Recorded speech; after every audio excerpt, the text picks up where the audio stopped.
Hi, subscribers. What's going on? Nothing much over here. I'm just ready to cover or go into another area in the topic of narcissism. All right, ladies and gentlemen, are you ready for this one? Okay, strap on your seatbelts because this one's a hard pill to swallow, but it's the truth. When you were young, some of your friends were narcissists. They developed being abusers at such a young age you didn't understand, but they always used to come play with you out the blue. Ladies and gentlemen, you know how we all have those childhood friends, and they would come over to our house, and it was just something really weird about them because, you would be like, okay, like you came over to my house to play, but it's like really in actuality, there's really nothing to do. You're not really a fun person, but I'm going to entertain you because I'm young. So, okay, what you want to do? Go ride bicycles, or what you want to do? Go fishing, or you want to go over to. But it was just very weird, their approach. Ladies and gentlemen, that's because these were baby narcs, okay? And they automatically smelt your sense of empathy. They smelt that you were an empath. They knew in their mind that you were an empath, and they knew that you were the prey that they were going to go for their entire lives. Okay. And a lot of people, it's like they don't realize it. But it happened. A lot of your childhood friends, this hasn't just started. See, the reason why you guys, start to grow very aware of it is when you get older and you get into a relationship and you're like, wait a minute, where is all this coming from? This is crazy. Okay. But this actually has been going on your whole entire life. You just never maybe was in a relationship with a narcissist, but there was narcissists attaching themselves to you your whole entire life. Think back at your childhood. Think about that weird friend that just used to just come around. And they never really had too much to say. They were kind of the silent type, but everything you said, they always had those piercing eyes and they were staring at you. And they were always, that's because they were narcissists, ladies and gentlemen. Yes, at 12 years old, we're talking. We're talking 12 years old. We're talking about this is developed like early on. And it's like you would not know. You would never know. I look back at my childhood and there's several friends. I was like, I'll never forget going to high school, right? And there was this guy, I'm not going to say any names, but I will never forget going to high school. And there was this one particular class we had, and I'll never forget sitting directly in front of this gentleman.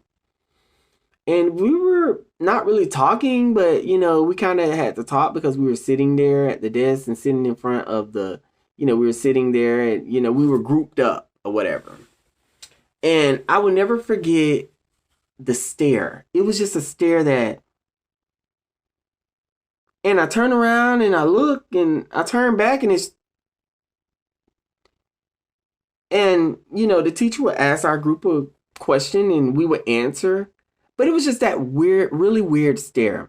And I think one time we got into a small, short conversation one time about, this and this and that. And I was like, oh yeah, I live on this side of town.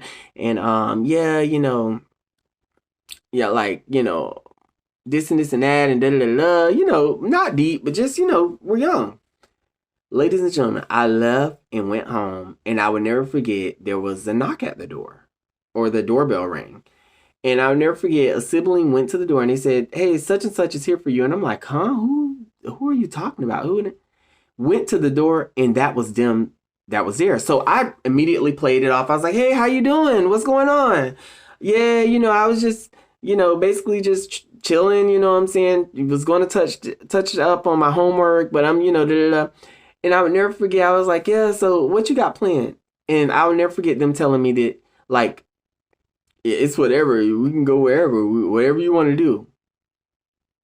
And I'm like, and see what it could have been, ladies and gentlemen, is it could have been a gay narcissist.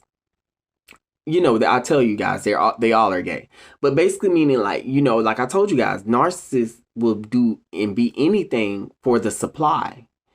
And this person was just like, we can go anywhere, we can do anything. Now imagine if my mind was all like off the chain and whatever, wired and crazy and stuff. And I was just like a daredevil. And I'm like, oh, okay, well, let's go hang out to such and such. This person probably would have slept with me in the hopes to draw narcissistic supply.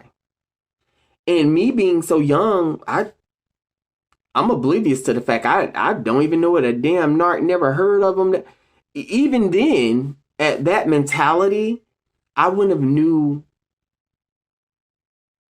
what a narcissist was. I wouldn't have knew to look on a blog. If I was to go through a relationship at such a young age like that, I just wouldn't have known. And I was in high school, ladies and gentlemen.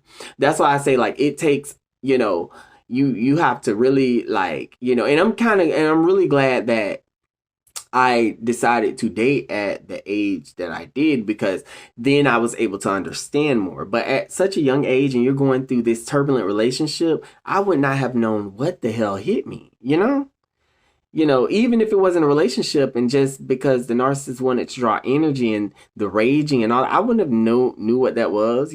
I would have knew the person was crazy, but I would have never knew the reasons behind it. You guys, today I just want you guys to kind of sort of just do some deep thinking. Think really far deep back at your childhood. Think about how it was. Think about your friends.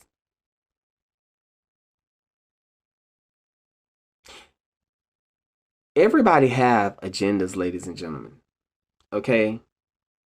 Everyone that is in your life is in your life for a reason. And a lot of us may not know what that reason is for, but put two and two together. You'll reach a conclusion. I'll see you guys in the next video. You guys have a wonderful morning, and bye-bye.